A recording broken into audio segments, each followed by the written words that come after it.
নদী বাঁধ পরিদর্শনে গিয়ে এলাকাবাসীদের ক্ষোভের মুখে পড়েন সেচমন্ত্রী পার্থ ভৌমিক। আপনারা জানেন বিদ্যাধরী নদীর বাঁধ ভেঙে সন্দেশখালীর নাজাটে বহু মানুষ বাড়ি ছাড়া হয়েছেন। সে এলাকা পরিদর্শনে গিয়ে এভাবেই গ্রামবাসীরা পার্থ ভৌমিককে পেয়ে নিজেদের ক্ষোভ উগড়ে দিয়েছেন। কথাটা বলতে দিন।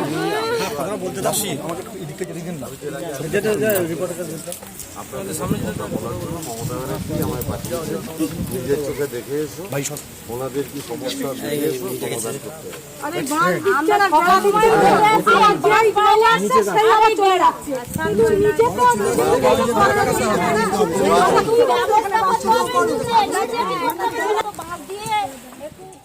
শেষ দফা ভোটের আগে বিস্ফোরক অভিযোগ মমতা বন্দ্যোপাধ্যায়ের।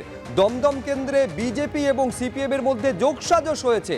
লোকসভায় বিজেপির ভোট সিপিএম এ দেওয়ার চক্রান্ত হয়েছে, আবার বিধানসভায় সিপিএম এর ভোট যাবে বিজেপিতে। বারুইপুরের সভা থেকে বিস্ফোরক অভিযোগ করেছেন তৃণমূল নেত্রী। শুরুতে আপনাদের শোনাবো কি বলেছেন মমতা বন্দ্যোপাধ্যায়।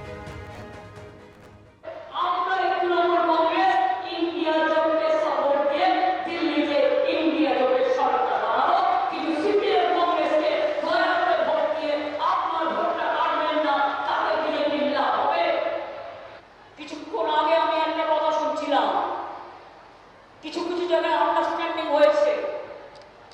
একটা জায়গার নাম তো আমি বলেই দিতে পারি, দমদম।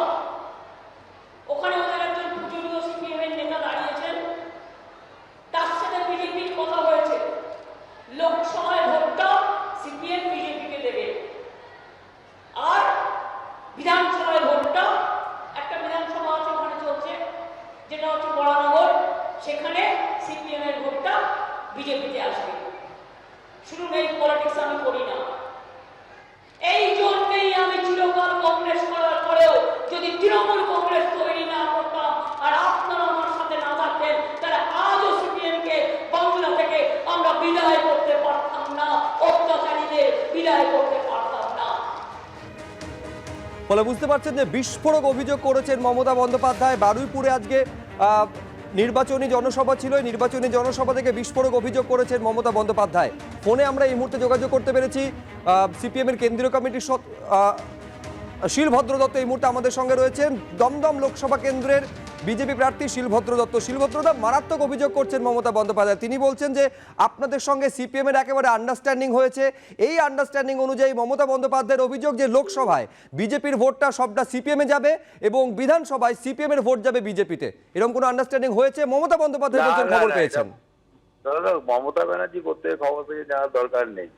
এই ভোটটা নরেন্দ্র মোদীর ভোট, কেন সিপিএম কে জেতানোর জন্য করবে? আর যেখানে তৃণমূল হারবে, সিপিএম হারবে, বিজেপি জিতবে, ঠিক হয়ে গেছে।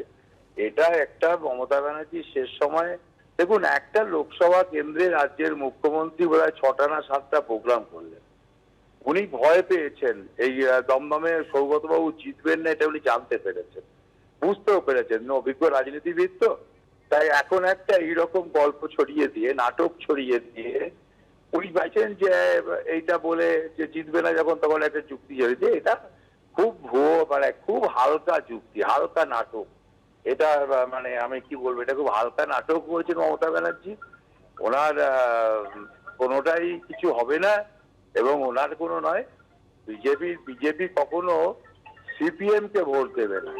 যারা ধর্মনিরপেক্ষতার নামে দেশে সাম্প্রদায়িকতা ছড়ায়, বিজেপির ভোট কোনো এইরকম লোকেদের কাছে যাবে না। যাদের ধর্মনিরপেক্ষতা মানে গরুর মাংসকে প্রমাণ করা, সেই রকম কোন দলের লোকের কাছে বিজেপির ভোট যাবে না।